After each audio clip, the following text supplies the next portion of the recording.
시라사연 자주 듣는 구독자입니다. 너무 분통이 터지고 속상해서 이곳에 글을 올립니다. 남 일이지만 여러분도 들어보시면 저처럼 기가 차실 거예요. 그럼 얘기해 볼게요.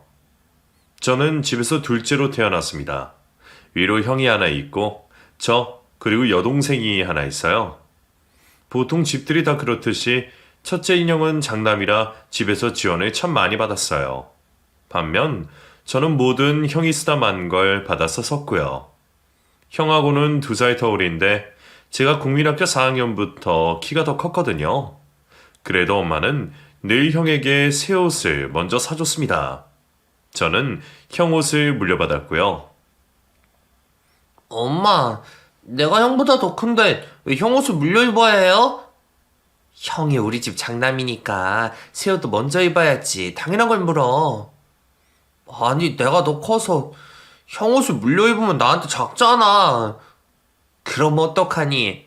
멀쩡한 옷을 버려? 나도 새 옷을 사달라는 말인데 모르는 척을 하는 건지 정말 내 말뜻을 모르시는 건지 엄마는 저에게 새 옷을 사주지 않으셨어요. 팔다리가 늘 달랑거리는 옷들을 입으면서 중학생이 되어 교복을 입게 됐는데 비로소 내 몸에 맞는 옷을 입을 수가 있었죠. 밑으로 동생은 또 여자애라서 새 옷을 사주셨거든요. 저만 새 옷 사주는 게 인색하셨어요. 엄마가 설마 제가 싫어서 그러셨겠어요.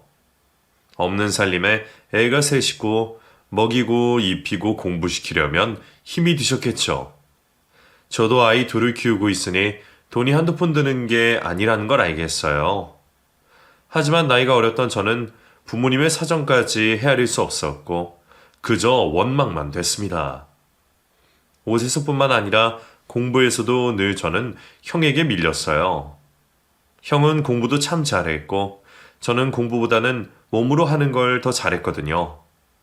부모님은 공부 잘하는 자식에게 투자를 하셨고 자연스레 저는 학원 한번 가보지 못하고 고등학교를 졸업했어요. 우리 두 형제에게 진로는 이미 정해져 있는 것이나 마찬가지였어요. 대학에 간 형은 지금 공기업에서 연구원으로 일을 하고 있거든요. 그에 반해 저는 20살이 되자마자 온갖 막일과 잡일을 가리지 않고 했고 돈 버는 머리가 트이고부터는 지금까지 장사치로 살고 있어요. 머리 쓰며 일하는 형보다 힘들고 빡시게 살았지만 그래도 인생 자체를 두고 본다면 제가 더 재미있게 산 것 같아요. 큰 돈도 만져보고 저보다 10살이나 어린 여자와 결혼도 해보고 어깨 힘도 좀 넣어보면서 살고 폭삭 다 망해서 깡통 차며 살 때도 있었고요. 평생을 큰 풍파 없이 살아온 형에 비하면 아주 다이나믹한 인생을 살아본 거죠. 제 첫 번째 사업은 유통업이었어요. 무식하게 힘만 쓰는 잡부로 일을 하다가 사장이 큰 돈을 버는 걸 보고는 그 일을 배웠죠. 중국에서 물건을 떼와서 국내에 파는 일이었는데 한창 중국 수입이 많아질 때 그때 저도 뛰어들었거든요. 몇 년을 구르면서 배워서 차린 회사였기에 운영은 식은 죽 먹기였어요. 물건 떼오는 거랑 국내 유통시키는 루트를 다 알고 있으니 어려울 게 하나도 없었죠. 오히려 후발로 시작하는 웬만한 사람들보다 수완이 좋아서 하루에 몇백씩 버는 건 일도 아니었어요. 그때 제 나이가 30이었습니다. 맨날 잡보일만 하면서 명절 때마다 모이면 내세울 것 하나 없던 둘째 아들이 어느 날부턴가 외제차에 용돈을 몇백씩 드리니 엄마가 깜짝 놀라더라고요. 너 어디 가서 깽패시 타는 거 아니야? 네가 뭘 해서 이리 큰 돈을 만져? 에이 엄마, 둘째 아들 너무 무시하는 거 아닙니까? 남들은 다 나한테 사장이라고 부르는데. 뭐, 사장? 네 대체 무슨 일하고 돌아다니는 거야? 불법은 안 해요 엄마. 걱정을 마세요. 행여나 둘째 아들 교도소로 면회갈 일이 생길까봐 얼마나 놀라시던지. 엄마는 제가 그렇게 성공했다는 게 믿기지 않는 것 같았어요. 땀 흘려서 열심히 번 돈을 깡패짓해서 벌었다고 생각하시는 게 서운했지만 평생을 그런 대접 받았는데 뭐 새삼스러울 것도 없었어요. 반면 잘난 형은 여전히 집에서 최고 대접을 받았죠. 제가 30이 됐을 때 형이 장가를 간다고 했어요. 그러면서 명절에 여자를 하나 들고 왔는데 사람이 얼마나 고운지 우리 집안 사람이랑 분위기 자체가 달랐어요. 안녕하세요. 진세이라고 합니다. 이름도 얼마나 세련되던지. 강철이, 형철이. 철자 돌림으로 불리는 저희 형제와는 비교도 되지 않았어요. 여동생 이름도 경순이라고 좀 촌스럽게 지어주셔서 나중에는 개명을 하더라고요. 부모님이 지어주신 걸 왜 개명하냐고 한 소리 했더니 저한테 얼마나 달려들던지. 여동생이라고 마냥 온순한 줄 알았는데 나이가 들어가니 그 순한 성격이 다 어디로 갔는지 모르겠어요. 형이 데려온 형수는 집이 부자였어요. 형처럼 공부를 많이 해서 대학원까지 나왔다고 하던데 그래서인지 말투도 고상하고 아무리 감정이 상해도 화를 내는 걸 본 적이 없어요. 잘난 형은 마누라도 잘난 사람으로 데려왔죠. 그리고 그 잘난 척 때문에 우리 엄마가 참 고생을 많이 하셨어요.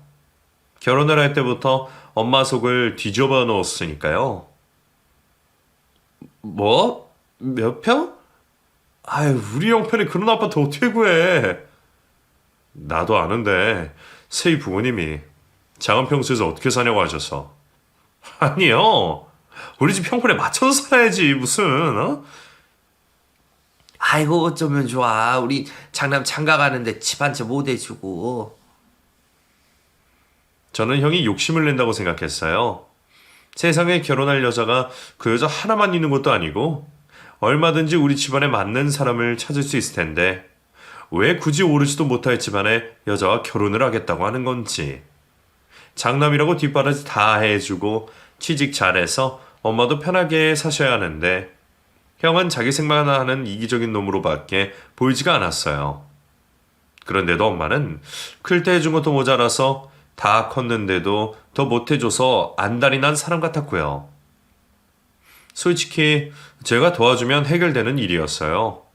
그동안 모은 돈에 얼마간 융통만 하면 해결할 수 있는 문제였지만 그러고 싶은 마음이 눈꼽만큼도 생기지 않았어요. 저도 사람인데 그동안 겪은 것들이 얼마나 서러웠겠어요. 그리고 저도 공짜로 돈을 모은 게 아니잖아요. 제대로 자지도 못하고 밥때도 놓치면서 일해 번 돈인데 그냥 주고 싶겠어요. 그래서 모른 채 하고 싶었어요. 하지만 마지못해 다 도와줬어요. 전부 엄마 때문이죠. 형철아, 네가 좀 도와주면 안 되겠니? 네가 장가 갈 때 형한테 해달라고 하고. 지금도 없는 돈이 결혼하고 나면 생기겠어? 형이 무슨 수로 그 큰 돈을 갚아? 방법이 있겠지. 우리 형편에 과분한 집안이 맞지만 잘난 지 형한테는 그 집안이 맞는 것 같다. 언제나 엄마에게 1번은 형이었고 잘난 자식도 형이었어요. 엄마의 얘기를 들으면서 참 속이 쓰렸습니다. 하지만 저도 자식인지라 엄마가 마음 아파하는 걸 계속 보고만 있을 수가 없었어요. 그래서 제가 형 결혼 자금을 다 해줬습니다. 형은 제 두 손을 꼭 잡으면서 고맙다고 인사를 몇 번이나 했어요. 형이 못나서 미안해. 내가 나 나중에 갚을게, 형철아. 언젠가 다 갚겠다고 했던 그 말은 아직도 지키지 않고 있죠. 늘 그랬습니다. 집에서 힘들고 어려운 일은 제가 죄다 맡아서 했고 형은 빛나고 좋은 것들만 했어요. 결혼을 하고 나면 형수도 생기고 하니 엄마 아버지를 더 잘 챙길 거라고 희망을 걸어봤지만 오히려 처가댁만 뻔질나게 들락거리고 본가에는 명절이나 제사, 부모님 생신에만 겨우 얼굴을 비치고 그랬어요. 평생 아들 뒷바라지에서 잘 키워놨더니 남의 집 아들 행세를 하고 다니는 거죠. 정말 꼴보기 싫었어요. 그래서 한마디 했습니다. 형이랑 형수 정말 너무한 거 아니야? 집에 자주 오지도 않으면서 오늘 엄마 생신인 것도 까먹어? 일이 바빠서 그랬어. 네 형수 지난주에 해외 출장 갔다가 들어와서 지금 시차 적응도 안 된 상태야. 그건 그거고 이건 이거지. 엄마 뭐 대단한 거 말해? 저녁에 와서 식사 한 끼 하는 게 다인데 그것도 제대로 못하냐? 미안하다. 나 지금 바빠. 이만 끊을게. 형은 미안하다는 말만 할 줄 아는 앵무새 같았어요. 정말 미안하면 다음부턴 미안할 짓을 안 하면 될 텐데 그게 그렇게도 어려운 건지 저는 도통 형을 이해할 수가 없었어요. 너무 속이 답답해서 엄마한테 형 뒷담화를 좀 했더니 그게 또 듣기 싫으신지 형 역성을 드시더라고요. 강철이 걔가 그 집안으로 장가가서 얼마나 힘들겠어. 자꾸 전화 걸어서 힘들게 하지 말어. 엄마가 자꾸 형이랑 형수한테 오냐오냐 하니까 하는 짓들이 그렇잖아요.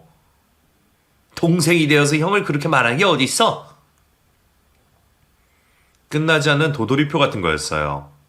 엄마의 장남사랑은 끝이 없는 거죠. 제가 뭘 해도 바뀌지 않는 엄마의 모습에 저도 지쳤고 어느 순간 나에게 있어서 가족이란 게 의미가 없어졌습니다. 그런 생각이 들면서 참 불행해졌어요. 다행히 하는 일은 여전히 잘 됐지만 그것과 별개로 마음이 허해지더라고요. 정말 피곤한데도 잠도 푹 잘 수가 없고 먹는 것도 흥미가 떨어지고요. 괴로운 나날이 계속되면서 위로를 받고 싶은 마음에 책을 읽기 시작했어요. 친한 친구가 있는데 저더러 책을 좀 읽어보라고 권해줬거든요. 어릴 때부터 책과는 담을 쌓고 살았던지라 잘 읽히지가 않아서 시집을 읽기 시작했는데 그게 저에게 신의 한 수였어요. 시를 읽기 시작하면서 점점 마음이 평안해지기 시작했어요. 쉬는 날마다 북카페에 가서 책을 읽었어요. 집에서 읽는 것보다 분위기 전환도 되고 시가 눈에 더 잘 들어와서 다녔는데 그곳에서 저는 어떤 여자를 만나게 됐어요. 그 여자도 북카페 단골이었고 자주 오는지 저랑 자주 마주쳤죠. 처음엔 눈인사만 하고 그랬는데 어느 순간 서로 대화도 하게 되고 같이 차를 마시며 책에 대한 얘기도 나누게 되었어요. 그러면서 연락처까지 주고받게 되었어요. 나이 차이는 꽤 났습니다. 10살이 넘게 차이 났는데 저보다 어린데도 불구하고 대화가 참 잘 통했어요. 왜 대학에 안 갔어요? 집안 사정 때문에요. 제가 장녀거든요. 밑으로 동생이 둘이나 있는데 동생들 뒷바라지해야 해서. 집안 사정 때문에 대학 진학을 못했다는 그 여자의 사연을 들으면서 뭔가 모를 동질감을 느꼈어요. 그 여자는 장녀였고 저는 차남이지만 잘난 형 때문에 장남 역할을 하는 건 저였으니까요. 그래서 그런지 그 여자와 함께 있는 시간이 편안하고 즐겁고 그랬어요. 저희는 매주 만나서 차를 마셨어요. 그러다가 저녁을 같이 먹게 되고 술도 한 잔씩 할 수 있는 사이로 발전했습니다. 워낙 나이 차가 나서 저랑 만나는 게 재미없지 않냐고 물어봤어요. 전혀요. 저는 오히려 아저씨랑 만나는 시간이 재밌는데요. 제 또래 친구들은 뭔가 철딱서니들이 없는 것 같아서 재미없어요. 정말?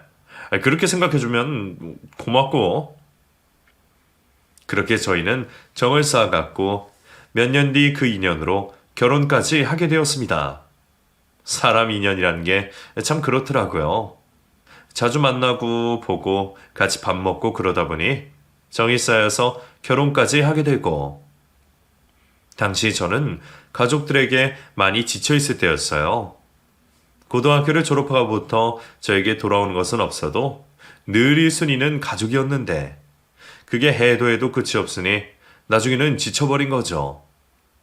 인생의 회의가 밀려올 때 그 여자가 제 마음을 잡아줬어요. 그리고 저에게 안락함을 줬고요. 평생 같이 살고 싶다는 생각을 하게 만든 거죠.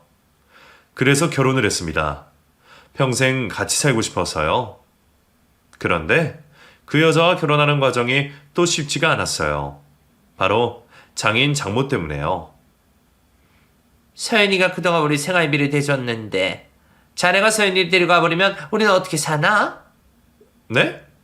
그게 무슨 말씀이신지. 결혼 승낙을 받고자 찾아간 날 장인 장모 되실 분들이 이렇게 말하더군요. 그 말을 듣고 저는 황당한 표정을, 아내는 부끄러워 고개를 들지 못하고 있었어요. 그러니까 우리가 나이가 있어서 사회생활이 어렵단 말이지. 자네 돈 잘 번다면서. 우리 서인이 들어가려면 집 한 채 해주고 가게. 아빠, 너는 조용히 앉고 앉아있어. 저보다 나이가 훨씬 많으신 분들이 참 나이값 못하고 사람답지 않은 말을 했습니다. 정말 기가 막혔어요. 자기 딸과 결혼하겠다는 사람한테 집 해주고 데려가라고 하다니요. 그 여자가 당황해서 소리를 질렀지만 잔말 말고 가만히 있으라는 핀잔만 들을 뿐이었어요. 화가 나서 미치겠더라고요. 부모라는 사람들이 자식 결혼을 두고 물건 흥정하듯이 하는 모습이 사람 같지 않아 보였어요. 조금이라도 빨리 그 집에서 데리고 나와야겠다는 생각이 들었어요. 그래서 집 해준다고 했습니다. 집 해주고 2년 끊자고요. 그러면 원하는 대로 해준다고 했어요. 저는 조금이라도 고민할 줄 알았습니다. 그래도 자기 자식인데 연 끊자고 하면 긴장하겠지. 하지만 웬걸요. 흔쾌히 알겠다고 하더군요. 그래서 그날 바로 짐을 싸서 그 여자를 데리고 나왔어요. 이제는 부모님 집에 얼씬도 하지 말라면서요. 주워온 자식도 아니고 자기 친자식을 이렇게 대하다니. 제 상식으로는 도저히 이해가 되지 않는 사람들이었어요. 결혼을 하고 참 행복했습니다. 결혼 생활 10년 동안 토끼 같은 자식이 둘이나 태어났고 아내도 저도 가정을 위해 노력했어요. 아이들이 자라는 모습을 보면서 제가 세상에 태어난 이유를 알게 됐고 또 제가 부모가 되면서 부모님의 마음도 조금은 이해를 하게 됐고요. 무엇 하나 부족함 없는 아주 만족스러운 결혼 생활을 하고 있었는데 저에게 큰 문제가 생겨버렸어요. 하고 있던 사업이 제대로 안 되기 시작한 겁니다. 제가 사업을 처음 시작할 때는 중국 수입이 막 시작된 단기라 꽤 수입이 짭짤했어요. 조금만 애를 쓰면 큰 돈을 벌 수 있는데 이 일도 경쟁업체가 늘어나면서 점점 어려워지기 시작했죠. 다른 사업으로 갈아타야 하나 고민을 하고 있을 때 친구가 베트남 쪽으로 사업을 돌려보자고 했고 그 과정에서 일이 틀어져 투자금을 상당히 잃어버리게 됐어요. 한번 자금 쪽으로 일이 꼬이기 시작하니 마치 도미노처럼 여기저기 문제가 터지기 시작했어요. 저는 막아보려고 이리 뛰고 저리 뛰며 애를 썼고 상황이 그러다 보니 집에도 잘 들어갈 수가 없게 됐죠. 자금이 부족했던 저는 이리저리 다 알아보고 다녔는데 본가와 형에게도 도와달라고 했어요. 그동안 제가 한 게 있는데 당연히 어려울 상황에 얼마라도 도와주실 거라고 생각했는데 제 예상은 보기 좋게 빗나가 버렸어요. 연로하신 부모님은 둘째치고 형은 진짜 도와줄 거라고 믿었는데 딴소리를 하더군요. 미안하다 영천아. 나도 얼마 전에 주식으로 왕창 잃어서 돈이 없어. 형수는? 형네 경제권 형수가 쥐고 있다며. 형수는 융통할 수 있는 자금이 있을 거 아냐. 말해봤는데 어려울 것 같다. 와, 이건 아니지. 형 결혼할 때 내 돈으로 다 했잖아. 미안하다. 앵무새라는 별명에 맞게 미안하다는 말만 반복하는 형이었어요. 분명 여유가 있어 보이는데도 끝까지 발뺌하는 모양이 정말 많이 서운했어요. 그동안 제가 한 것들이 모두 부질없는 짓이었던 게 여실히 느껴졌습니다. 자금줄이 죄다 막히면서 아내에게 상황을 설명했어요. 그리고 집에 모아둔 돈이 있는지 물어봤죠. 한 달의 생활비를 과하게 줬거든요. 그걸로 생활비도 쓰고 적금도 넣으라고요. 제가 사업을 하고 있으니 자금이 필요할 때가 있을 수도 있다고 했기에 그 돈이 얼마 있냐고 물어봤는데 생각지도 않은 대답이 돌아왔어요. 모아둔 돈이 없어요. 뭐? 돈이 없다니? 왜 없어? 그게 실은 우물쭈물 말을 못하는 아내를 다그쳤고 마지못해 입을 열었는데 그 돈들이 친정으로 들어갔다는 말이었어요. 처갓집에 들어갔다고? 당신 계속 집이랑 왕래하고 있었어? 아빠가 자꾸 전화가 와서 수술 다시 해야 하고 동생이 사고 친 것도 있어서. 내가 당신이랑 결혼할 때 집 해준 거 몰라? 그 집이랑 당신이랑 맞방꾼 거잖아. 그 사람들 그런데 계속 돈을 주고 있었다는 거야? 어쩔 수가 없었어요. 미안해요, 여보. 기가 막혔어요. 온몸에 힘이 쭉 빠지더군요. 저한테 한마디 상의도 없이 그렇게 해버리다니 배신감마저 들었어요. 내 아내이고 내 아이들의 엄마이기에 그렇게 믿고 있었는데 어떻게 사람이 이럴 수 있는지 정말 실망을 많이 하게 됐어요. 결국 제 사업은 망했고 빚만 잔뜩 더하는 채 모든 것을 잃어버렸어요. 희망이 없었습니다. 돈도 내 사업도 그리고 사람까지도 죄다 잃어버린 것 같았어요. 저는 마음에 다해 살았건만 다른 사람들은 하나같이 저에게 빨대만 꽂고 쭉쭉 다 빨아먹는 것 같았어요. 어느 하나 저를 위해주는 사람이 없는 세상. 정말 포기하고 싶었습니다. 가족들과 연락을 끊어버리고 높은 산을 올랐어요. 산세가 험해 군데군데 절벽이 많은 높은 산이었어요. 오후 늦게 산을 타기 시작해 꾸역꾸역 정상을 올랐더니 어느새 해가 지평선 너머로 넘어가고 있었죠. 지는 해를 보며 마지막 발버둥처럼 붉게 타오르는 해를 보며 모든 게 끝이구나 하는 생각을 했습니다. 이 고달픈 인생. 끝내고 나면 편할 것 같았어요. 그래서 절벽 아래를 보며 모진 생각을 했습니다. 두 눈에서 눈물이 줄줄 흐르고 그 순간에 머릿속으로 부모님과 아이들의 얼굴이 차례로 지나쳤어요.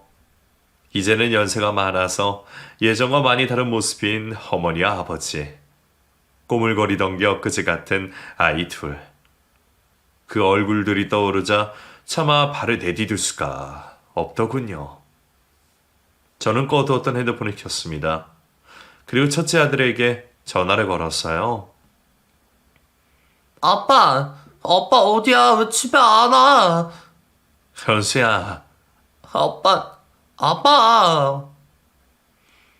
아이들은 연락이 되지 않는 저를 걱정했던지 아빠라고 마구 불러댔어요. 그 목소리를 듣고 있자니 갑자기 정신이 번쩍 들었습니다. 우리 아이들이 있는데 내가 이러면 안 되지. 이러면 안 되지. 아이들이 너무 보고 싶었어요. 해는 이미 넘어가 주위는 어둑해진 상태였고 저는 정신없이 산을 내려가기 시작했어요. 핸드폰 불빛에 의지해 그 가파른 내리막길을 넘어지고 구르면서 가까스로 내려왔습니다. 가로등이 켜진 길가에 들어서자마자 벌러덩 누워버렸어요. 살았다 이런 안도감에 미친 듯이 뛰던 심장이 겨우 진정이 되더군요. 서둘러 아이들이 있는 곳으로 갔습니다. 부랴부랴 집으로 갔더니 문을 열자마자 아이들이 제 품 안으로 뛰어들었어요. 두 아이를 품에 가득 안고 저도 뜨거운 눈물을 흘렸습니다. 내 새끼들을 두고 무슨 생각을 했던가. 스스로를 자책하고 있는데 아내가 조심히 제 손을 잡더군요. 눈을 떠 쳐다보니 무릎을 꿇고 용서를 빌었어요. 당신이 어떤 마음으로 나 결혼했는지 뻔히 알면서 당신에게 실망을 줬어. 미안해요. 다시는 당신 실망시키는 일 없을 거야. 믿어줘요. 눈물이 사정없이 흐르는 아내의 얼굴을 보면서 가엾게 느껴졌어요. 부모 자식 간은 천륜이라는데 제가 억지로 떼놓는다고 그게 될까요? 마음이 약한 아내는 자기 부모의 부탁을 더욱 거절하지 못했을 겁니다. 저는 아내도 품에 당겨 안으며 미안하다고 했어요. 마음을 옹졸하게 먹은 내가 미안하다고 사과를 했죠. 정말 큰 위기가 닥쳤지만 그 일을 겪으면서 오히려 저희 가족은 더 똘똘 뭉쳐진 기분이었어요. 하던 사업을 폐업 신고를 했고 저는 개인 파산을 했습니다. 살던 집도 처분을 하고 작은 반전세 집으로 이사했어요. 반전세라도 구할 수 있어서 감사할 일이었어요. 당장 먹고 살 생활비를 벌어야 했기에 아는 형님이 운영하는 중국집에 주방보조로 일을 하러 들어갔어요. 형님은 중국집을 꽤 크게 운영하고 계셨는데 주방은 남자 직원만 뽑아서 쓰셨어요. 그래서 제가 일을 할 수 있었죠. 우리 가게 바빠서 주방이 힘들어. 너 괜찮겠냐? 주방일은 한 번도 안 해봤잖아. 나 해봤어요. 군대에서 취사병이었잖아요.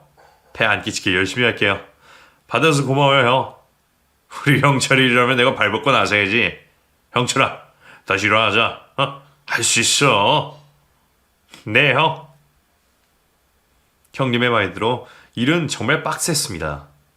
주방이라 덥기도 엄청 덥고 음식은 속도가 또 생명이라 마감 시간까지 쭉 긴장하며 일을 해야 했어요. 뜨거운 중식팬에 팔 군데군데가 데이고 재료 손질을 하다가 날카로운 칼에 베이는 건 일도 아니었어요. 쓰라리고 따가워도 상처를 돌볼 시간 없이 일을 해야 했습니다. 군대에서 취사병으로 했던 일과 완전히 딴판이었어요.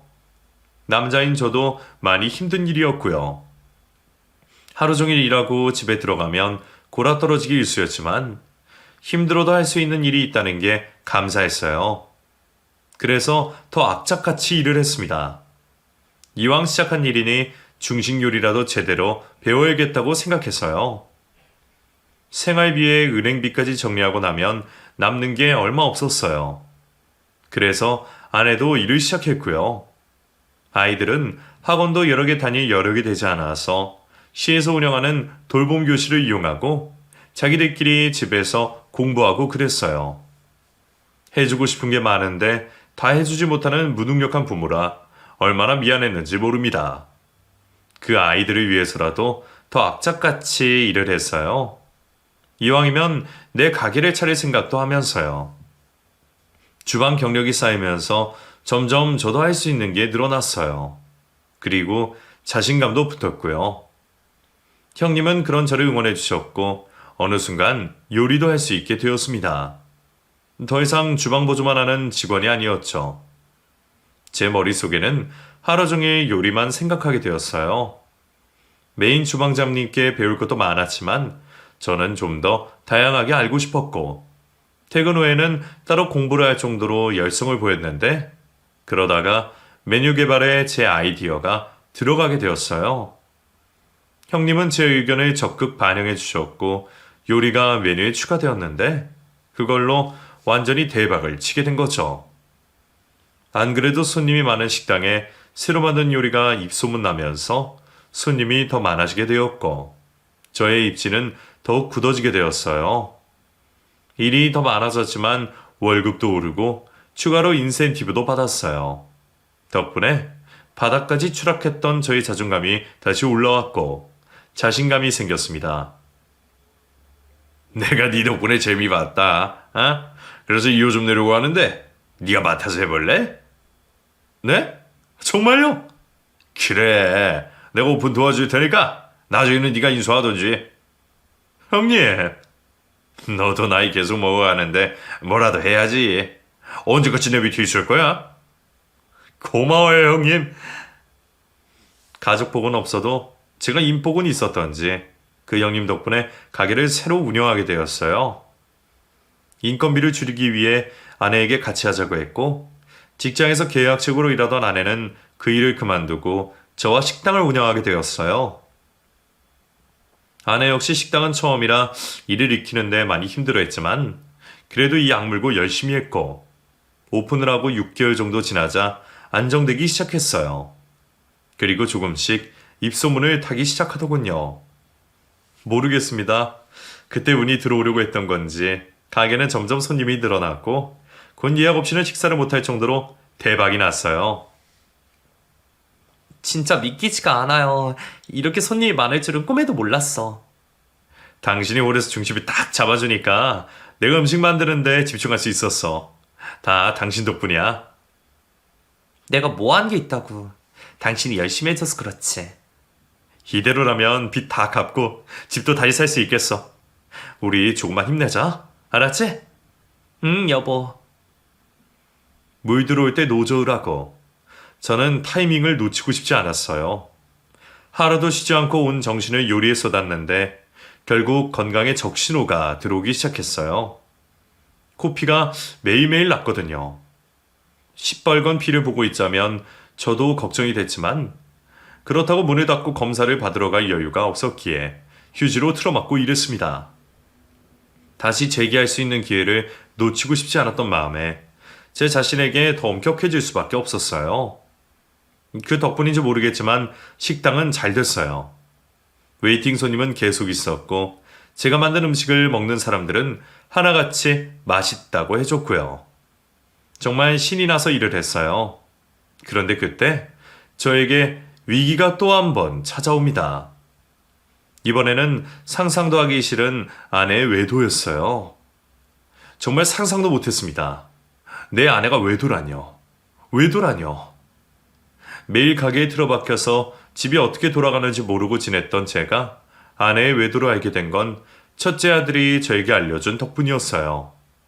저녁 장사 전에 잠깐 틈을 내서 첫째를 보러 학원 근처로 갔는데 간식으로 사준 햄버거를 먹으면서 아들이 말하더군요. 엄마 핸드폰으로 어떤 남자가 자꾸 전화한다고요. 아들의 말에 저는 너무 놀랐어요. 아내가 외도를 했다는 것도 놀랍지만 그걸 아들이 알고 있다는 게 더 놀라웠어요. 그동안 우여곡절이 많아서인지 첫째는 나이답지 않게 의젓했고 엄마의 외도를 정확하게 알고 있었어요. 가게가 너무 바빠지자 아이들이 방치는 것 같아서 직원을 하나 더 구했어요. 저녁에 아이들이 올 시간에는 집에 들어가서 챙겨주고 싶은 마음에 그리했는데 첫째가 엄마랑 있다가 남자한테 전화 오는 걸 본 겁니다. 아내는 핸드폰을 하루 종일 손에 쥐고 살았는데 뭘 하는지 메시지 창을 보면서 키득키득 대기도 하고 통화도 자주 했어요. 동네 아줌마들이랑 연락하고 지내는가 보다 했는데 바람을 피우고 있었던 거죠. 첫째는 학원 때문에 둘째보다 늦게 집에 오는데 집 앞에서 웬 남자가 엄마를 끌어안는 걸 봤대요. 너무 싫어서 저에게 먼저 알려줬고 덕분에 알게 되었어요. 내 아내의 외도를요. 아들에게 너무 미안했습니다. 이런 상황을 겪게 한 게 다 제 탓인 것만 같아 미안해 어쩔 줄을 몰랐어요. 아들은 저에게 다 얘기하고는 담담하게 말을 했습니다. 내 주변에 이혼한 친구들 많아. 나는 엄마도 사랑하지만 아빠도 정말 많이 사랑해. 아빠가 엄마랑 이혼하겠다고 해도 나는 이해해줄 수 있어. 저는 아들을 끌어안고 눈물을 흘릴 수밖에 없었어요. 가장으로 책임을 다하기 위해 애썼던 지난 시간들.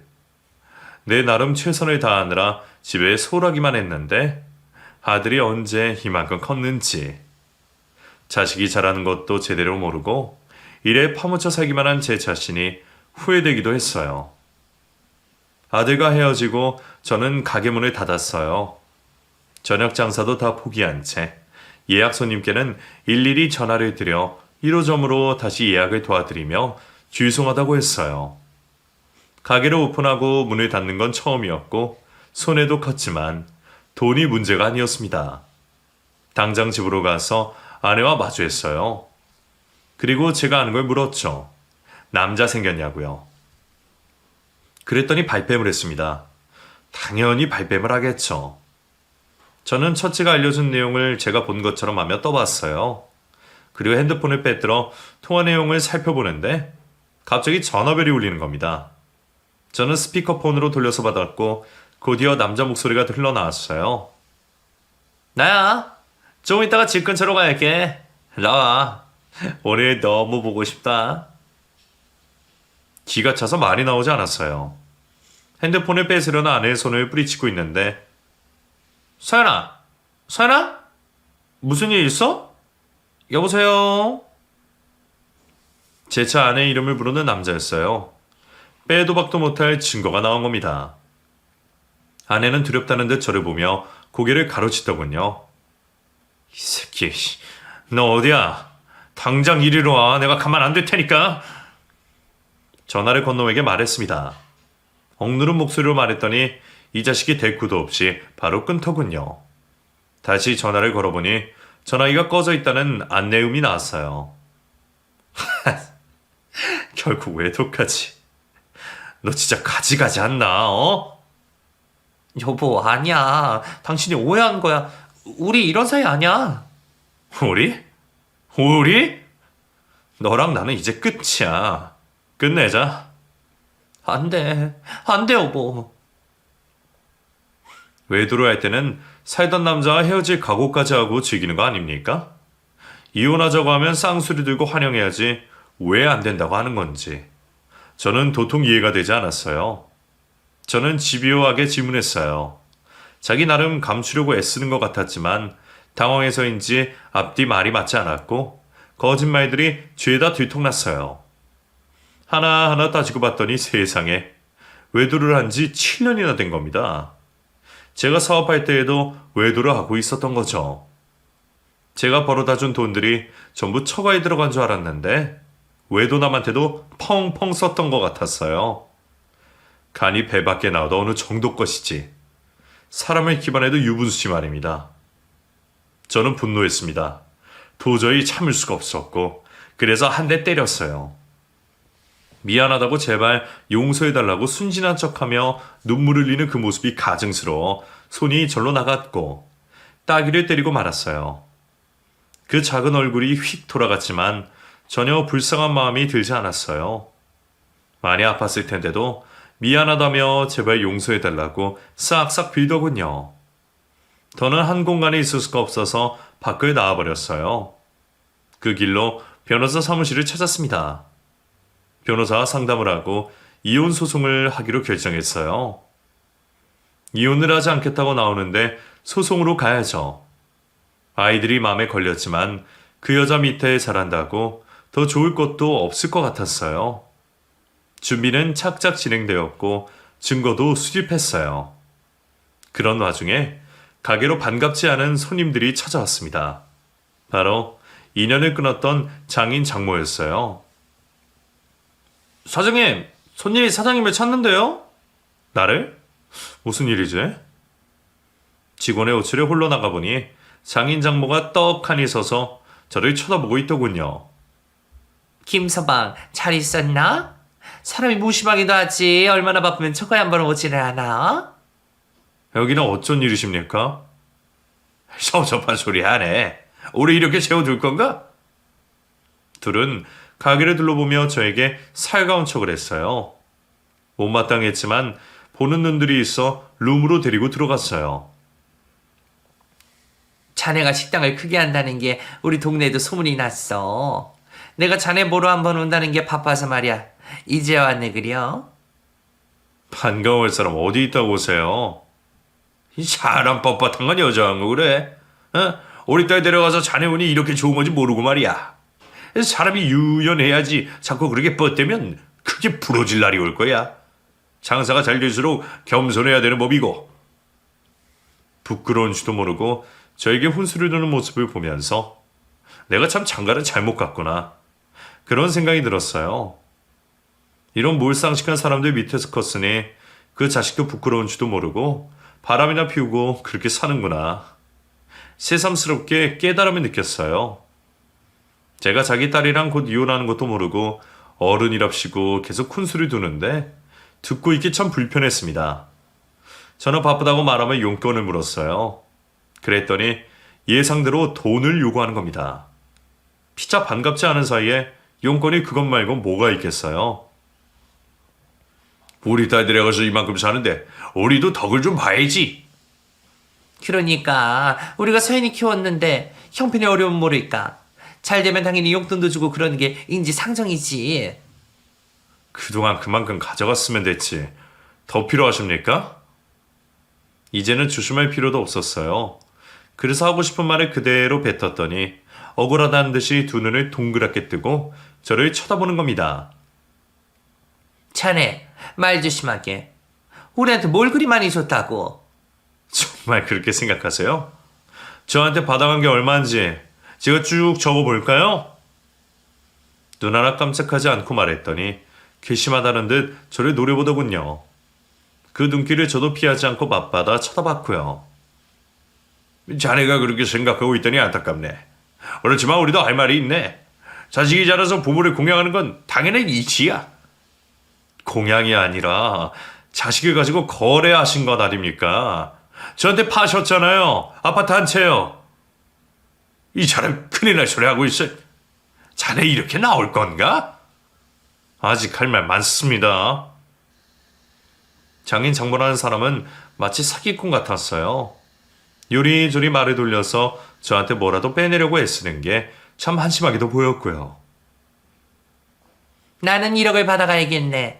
자네 결혼 이후로 용돈 한 푼 제대로 안 줬지 않은가? 1억이면 많은 것도 아니지. 1억이라니. 아직도 은행에 빚 갚는다고 다달이 돈을 보내고 있는데 게다가 자기들 딸이라는 사람은 저를 기만하고 무려 7년이나 바람을 피웠는데 저더러 돈을 내놓으라니. 말도 안 되는 상황이었어요. 저는 천천히 움직여 카운터 서랍에 넣어뒀던 봉투를 갖고 왔습니다. 봉투 안에 들어있던 서류를 꺼내 두 사람에게 보여줬어요. 이미 작성이 끝난 법원에 제출만 하면 되는 이혼 소장이었죠. 이게 뭔가? 조강지처를 지금 버리려고 하는 거야? 자네, 제정신인가?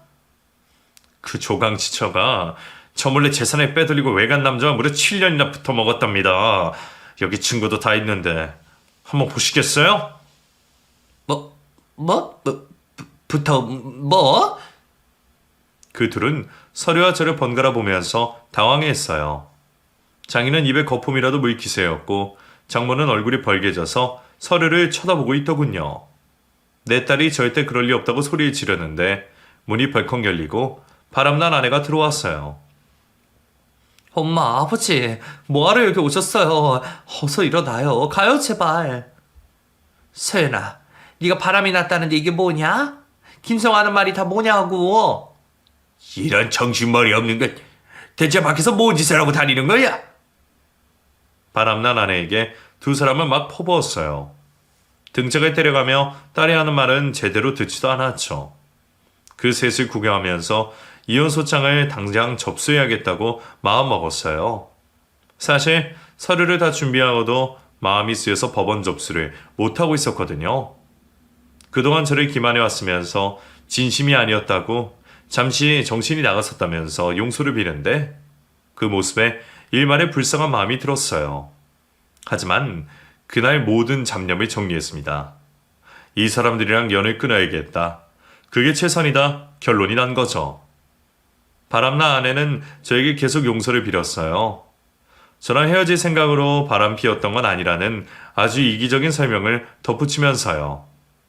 하지만 저는 단호했고 법원에 서류를 제출했습니다. 그리고 인연을 끝내 끊어내버렸어요. 이혼 후 아이들은 제가 맡았습니다. 아이들도 웬만큼 커서 엄마가 없지만 자기들 일을 곧잘 해요. 그리고 제 눈치를 보는 것 같지만 제 앞에서 절대로 엄마 이야기를 하지 않아요. 그 모습이 짠하면서도 모른 체 하고 있습니다. 앞으로도 엄마와 함께 살 일은 없으니 적응을 해야죠. 아이들도. 남자 셋이 사는 생활. 여자 없이 힘들게 산다고 불쌍하게 여기질지도 모릅니다. 하지만 저는 이 생활이 너무 좋아요. 더 이상 잡생각을 할 필요 없이 각자의 맡은 일에 집중하면서 또 쉴 때는 좋아하는 것도 즐기면서 그렇게 지내고 있어요. 반면 그 여자는 이혼을 했는데도 제 주변에 얼쩡거리며 기회를 노리고 있어요. 법원에서 이혼 결정이 났는데도 미련을 버리지 못하고 다시 시작하고 싶다면서요. 어림도 없는 말이죠. 절대로 받아주지 않을 겁니다. 코로나가 끝나고 가게에 손님이 더 늘었어요. 덕분에 수입이 늘었고 드디어 식당을 제 명의로 바꿀 수 있었어요. 그동안 자금을 내준 형님이 고마울 따름입니다. 일이 힘들다 보니 요즘은 체력의 한계도 느끼고 있어요. 할 수 있을 때까지 최선을 다해 우리 아이들 뒷바라지 열심히 하고 제 노후도 챙겨서 멋지게 은퇴하고 싶어요. 제가 바라는 일 이룰 수 있도록 응원 부탁드립니다. 제 이야기는 여기까지예요. 응원 주시는 분들 고맙습니다.